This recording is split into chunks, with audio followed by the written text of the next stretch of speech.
As we head through into November, the deciduous trees, in particular those like the Acers and the tulip tree, really do come into their own. You get these lovely autumn hues. We've got great selection planted all around the garden now. We've added quite a lot more over the last 4 or 5 years. So you'll see these lovely little sort of tastes of autumn colour as you head around the garden, in particular down through the middle and also around Alice's seat. The autumn time is always a nice chance really just to stop, reflect and enjoy some of those wonderful sort of views as they change. Obviously you get the autumn tints coming on the trees, and as they drop it opens up more, so the garden takes on a different look. But one thing that's still firing away at the moment, the hydrangeas. They'll go on flowering right the way through till Christmas until you get any sort of cold weather come along. The great thing about the hydrangeas is also you get those lovely autumnal hues. So as their colours change in those petals, you get those lovely sort of antique-y colours come through. So a real nice contrast as we head through into the autumn.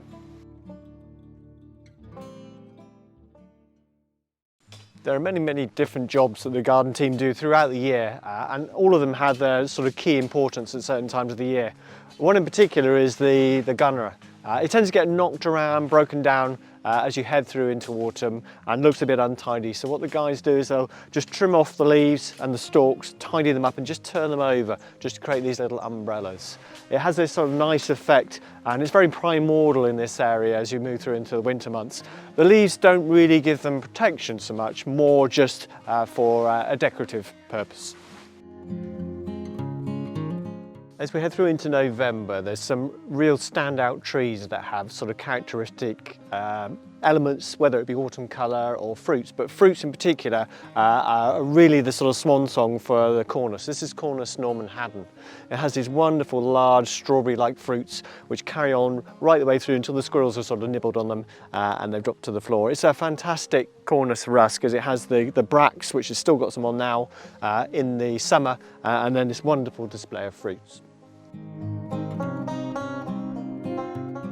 This is a really good example of where the berries actually outshine the flowers on this particular plant. This is clerodendron tricomin var faresi. It has these lovely blue seed pods and these pink calyx, just highlighting those seeds themselves. It's one of those plants that you do need a bit of space for, and you need to be cautious because it is a runner. As with all the clerodendron, they will run through and sucker in the ground. But when you get this kind of display, I don't think you can really beat it. One of those unsung heroes in the garden, a plant that really does give throughout the year, it really flowers for such a long time, are the butylons. This is a butylon Kentish bell. It's a really pretty one. They tend to do quite well trained up against a wall or a fence, like you can see with this one here, but literally flowering for all of the summer, through into autumn and then into winter. It's a great one for November, and as with all the butylons, they really do have that sort of long staying power.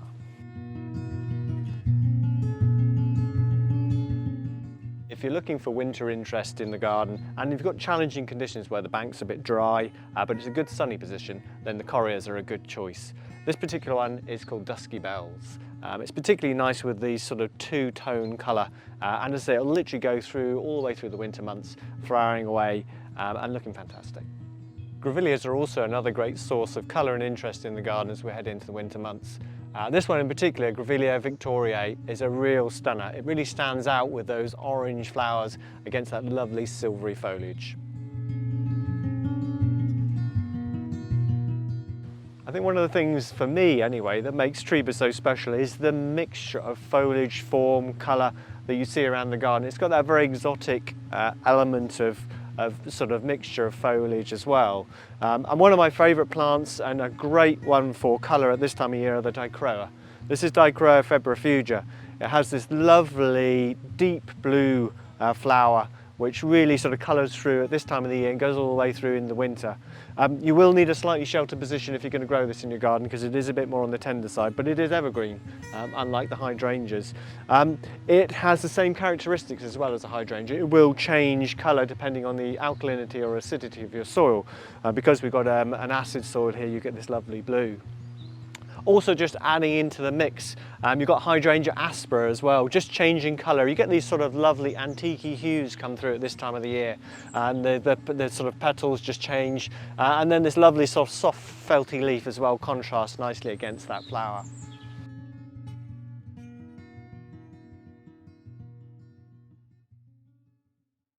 One plant that never fails to amaze at this time of year are the fascicularia.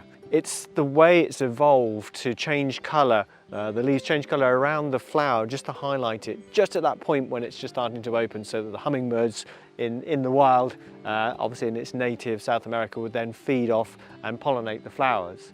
But it's just absolutely stunning with these red leaves, which then, as they highlight this lovely powder blue flower. You can see just why they call this the glory bush. This is Tiina aviliana. It's a wonderful plant for its exotic look and obviously that fantastic colour really stands out as you head through into the autumn months. What's also nice about it has a nice evergreen soft felty leaf. The only thing you need to be careful with is placement. It is slightly on the tender side, so you'd need to find somewhere just with a little bit of shelter, a bit of protection, or maybe just fleece it over if it was particularly cold. It tends to grow really well in Cornwall and it will tolerate our winters because it doesn't really get that bad. So it's just planted underneath the tree canopy with the lime above, so it's just giving it a little bit of protection from any cold. It does particularly well on this bank, I think, because any cold air will roll off very quickly and dissipate down into the valley, so it really does perform well. It does need a good sunny position though to really get that sort of flower power going.